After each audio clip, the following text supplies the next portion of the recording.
What's going on, guys? February 24th, Monday afternoon. Watching Mark Loviner. He is hysterical. But let me pause this real quick. He's making a great video talking about just shitty metabolism. It's called "You Do Not Have Metabolic Damage. Your metabolism just sucks." And you know, the whole metabolic damage thing has become huge, you know, ever since Lane Norton made the videos about it. And then there was a debate whether it's metabolic damage or metabolic adaptation, and your metabolic rate is going to change if your calories get lower, higher, your activity level. It all affects that. So he's doing a great video and keeping it entertaining as always. So definitely watch that. I'm making some potatoes right now as I watch this. So we are cooking, watching, and soon eating. Alright, so here's the finished meal, and now the test to see if I messed up or not. Let's see if that yolk didn't overcook.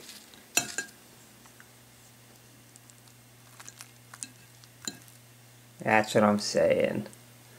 Look at that. Who knows how good that is? That's the best way to eat eggs. And you could dip the potatoes in the runny yolk. Perfect! Sometimes, whoa, what's up, lighting? Whoa! Sometimes I don't know how I want the eggs. Sometimes I like them scrambled, sometimes an omelet, but I think this might be the best way.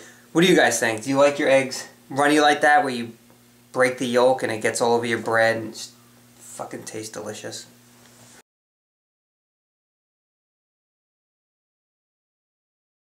What's going on, guys? Tuesday, February 25th, the ending of yesterday's video with the eggs.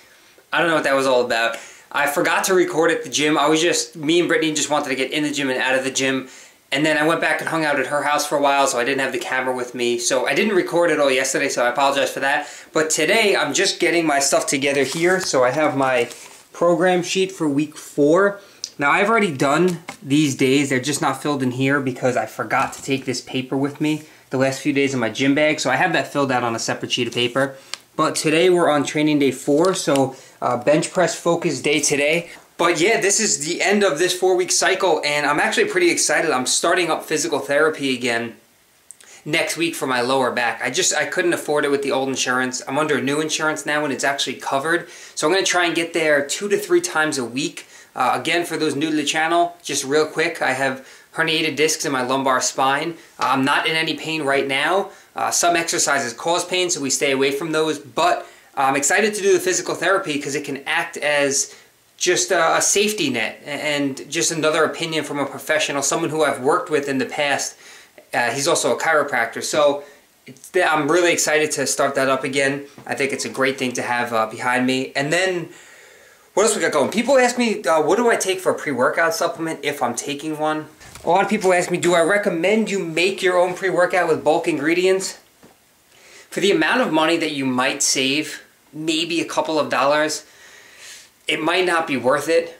I'm telling you, it's a pain in the ass to go through all of those containers, put them on a scale, and weigh out the amount of ingredients. You do get the benefit of controlling the amount of ingredient you put in your pre-workout. So if you don't like caffeine, you can leave the caffeine out. As far as everything else, the doses should stay pretty standard. There's no reason to go lower or higher. But when you buy a pre-workout off the shelf, a lot of times, again, you get that proprietary blend and you don't know what's in there. There's a lot of filler ingredients and a lot of crap that you don't need. So they underdose the effective ingredients and load it with just bullshit ingredients to make it, you know, sound like a better product, but it's also more expensive and you're not getting adequate doses of the ingredients that matter. So again, do I recommend making your own? If you don't mind, you know, buying the bulk powders like that and weighing it out every time, that's completely fine.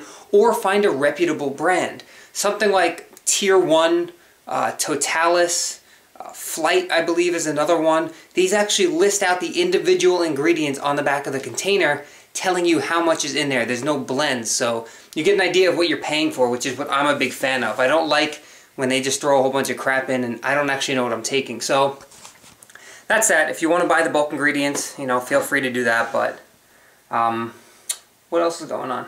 Yeah, and again, I don't always take a pre-workout supplement. Depending on what my workout is, how I feel, if I ate a pre-workout meal, how my energy levels are, I try and not rely on pre-workout supplements at all, but they can be beneficial at certain times. So now I'm ranting, I'm out of breath because I'm out of shape because I don't do enough cardio. And it's around 2:30 right now. I had breakfast. and we're gonna go hit the gym. So I'll try and record a little bit there. If I don't record anything, I'll catch up with you guys afterwards. I just looked inside my gym bag and got upset. Because this is what I saw in there. I invested money in my Inzer lever belt and my Adipower squat shoes. And I was able to use them for a while until I found out I herniated discs in my lower back and I had to stop deadlifting and stop squatting. So I hadn't gotten to use those in so long now, and every time I look in my gym bag and see them, I just want to wear them. So I might actually just throw on the Adipowers while I bench today for leg drive.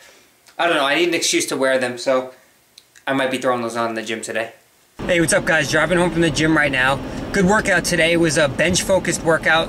My goal was to get 205 for 4 sets of 8, which I failed on last week.